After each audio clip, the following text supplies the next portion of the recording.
જય સ્વામિનારાયણ। આ દિવ્ય અને પવિત્ર ક્ષણે આપણે સૌ ભગવાન સ્વામિનારાયણના જીવનમાંથી પ્રેરણા લેવાના છીએ।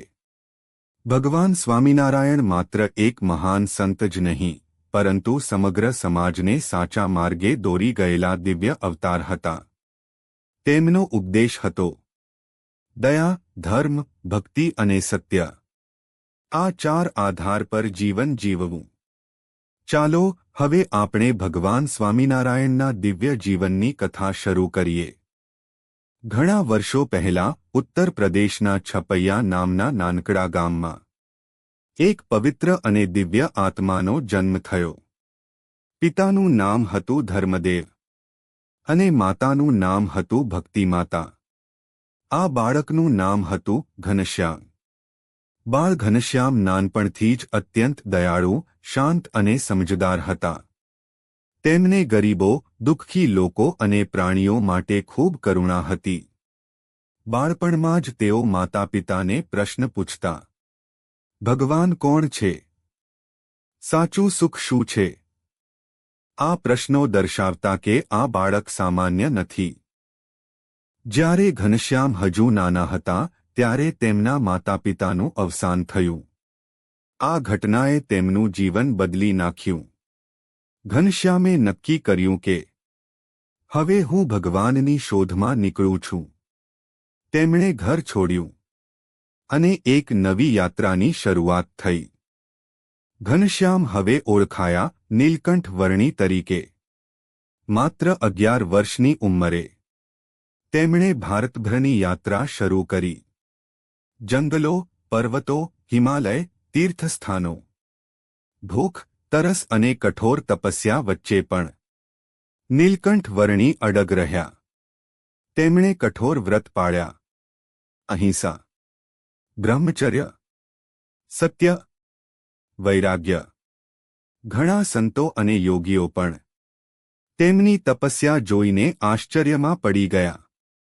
દીર્ઘ યાત્રા પછી નીલકંઠ વર્ણી ગુજરાતમાં આવ્યા। અહીં તેઓ રામાનંદ સ્વામીને મળ્યા। રામાનંદ સ્વામીએ ઓળખી લીધું કે આ તો સાક્ષાત ભગવાન છે।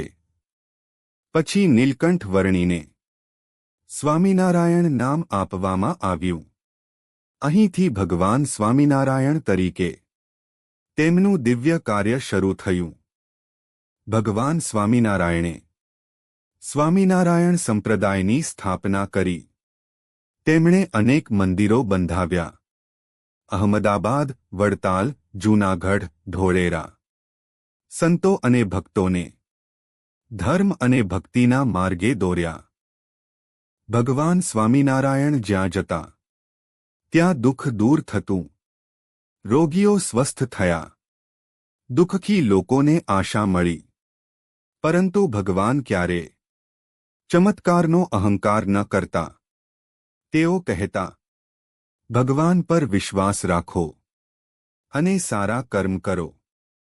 ભગવાન સ્વામિનારાયણે આપણને શીખવ્યું કે સત્ય બોલવું, દયા રાખવી, ભક્તિ કરવી અને ધર્મના માર્ગે ચાલવું।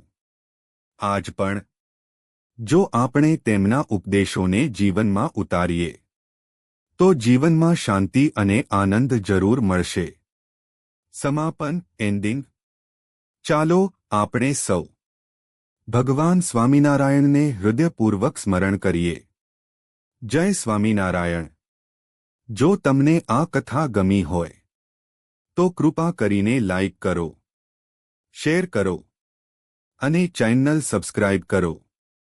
ભગવાન સ્વામિનારાયણ તમારા જીવનમાં સુખ, શાંતિ અને ભક્તિ આપે, એવી પ્રાર્થના। જય સ્વામિનારાયણ।